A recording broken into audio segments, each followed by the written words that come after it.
costuming for me started, I think, a while ago. The first thing I remember building as a kid was a Black Knight costume with my dad out of cardboard. A paper mache helmet built off of a balloon, and like a 5-layer cardboard shield that just was tough. I've been costuming since I was a little kid. The first costume that I ever made was a robot costume. I wanted to be a robot for Halloween when I was like 6 or 7, and they didn't sell a robot costume, and so I decided that I was going to make my own out of cardboard and dryer hose and tinfoil. So that was sort of what got me on that road to costuming, and since then I've just sort of continued doing it for various reasons. And once I discovered things like events like Comic-Con and the Labyrinth Masquerade, where people are dressing up and it's not Halloween, that just gave me even more reasons to make more costumes. Pretty much when I was a kid, and for me I was really lucky. My parents really were very supportive of me and my imagination and creativity and artistry, and nobody ever told me to stop. So I started when I was a kid just being crazy imaginative, and I actually still have drawings that my grandmother saved from when I was probably, I think I was about 6 or 7, and I was designing ball gowns at that point. So.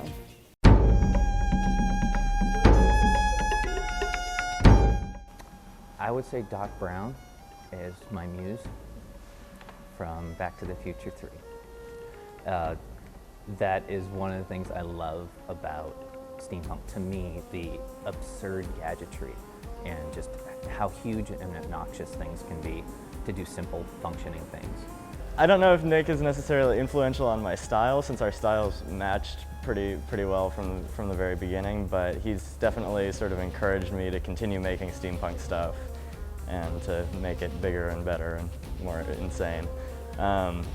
But also, I draw a lot of influence from film, and like Disney's 20,000 Leagues Under the Sea is like a really good example. Also Back to the Future 3, among other things. I like the fact that I don't have a canon to really fall back on. I like that you can sort of have freedom within that. You're not required to follow a specific guideline, and that's kind of where I get my influence, is the lack thereof. Definitely my husband, Nick. He's the reason why I do steampunk. I mean, I do costuming in general, but I usually do lots of other crazy flamboyant stuff. But definitely Nick is the reason why I do steampunk. I think I'm influenced also by people like Da Vinci and Ben Franklin, who were just ahead of their time. And I think what I like about steampunk is, or my preferred style is, you basing something on actual things that happen. Because if you look at the history and things that really happened, there's so much out there that was absurd as it is. If you look at some of the quack medical science and what Edison was doing, and Tesla, more importantly. It's just bizarre, some of the things that's out there that you can base your steampunk aesthetic off of, and then just throw in some of the science fiction element and just make it a little more exciting.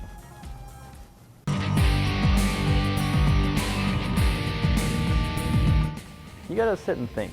That's the important part about it. You have to stop, try to design it. You know, you can just throw a Victorian outfit on, walk around Dickens Fair and get inspiration, and then just sort of decide where you can go from there. But you really just start to think about where you're going, and that's kind of an important part. What I do is I accumulate images, things that will inspire me. And sometimes it could be something out of Vogue magazine or whatever. Sometimes it could be an image of a bunch of flowers together, if that's a color combination that I really like. So I use a lot of different things to inspire me. And that's usually where most of my time goes, is searching for what's going to inspire me in the direction that I want to go. First, you start with your imagination. Really, I mean, it sounds silly, but that's true. I think doing research first to sort of find what styles and sort of base themes that you want to go after or what you like, and then a lot of your imagination. I think I said before, I think an important thing is to find a style you like that's within the Victorianish, turn of the century realm, to get a base for your outfit. And I think once you get a base and sort of an understanding of the time period, then you can play with it and, you know, throw in different things or change things up. There are a couple different groups of ways that people approach steampunk costuming, and some of it is more with the sort of fashion couture sort of element, and some of the stuff like what I do is more sort of costuming based. For the costuming based people, I think the most important thing is always just have a really good idea first and figure out who your character is and let your character influence the design decisions. So if you're an aristocrat, you'll probably be wearing more fancy tailcoat and top hat and all of that. But if you're an engineer or something, you'll probably be wearing a lot more lower class sort of outfits, and you'll be dirtier and things like that. The pants are like a couple bucks from a thrift store. The vest, this was either Sears or Macy's, and the shirts, thrift store. A lot of the leather work and the detail, you know, things like that I make. The goggles I made, the hat, I think was just from a hat shop. So, I mean, everywhere from eBay to thrift stores and flea markets.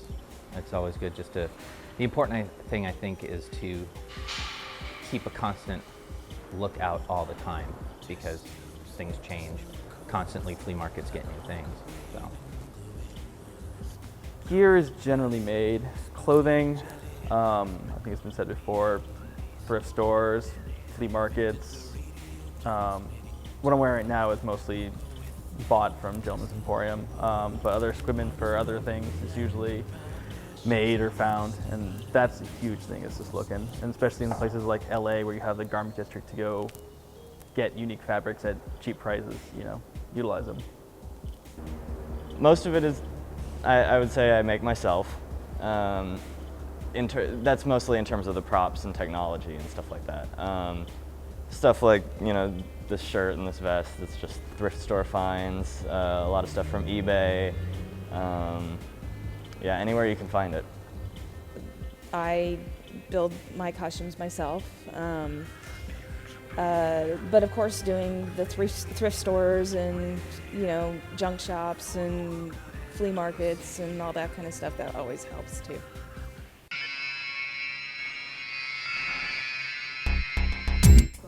My outfits tend to evolve for a very long time.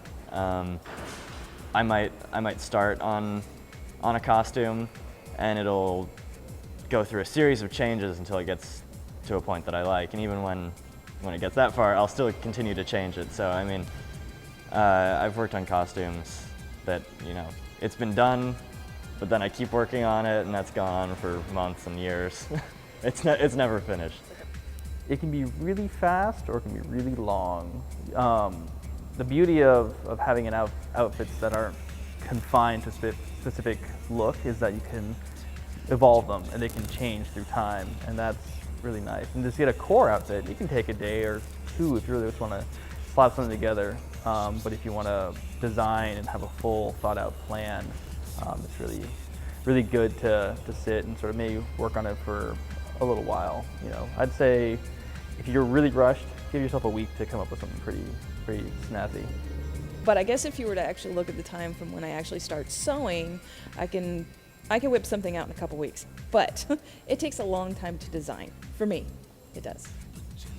I tend to look at my clothing more as clothing and not a costume. That it's just more, I guess, more of a wardrobe, because it's, you know, I'll put things like this. I like dressing up.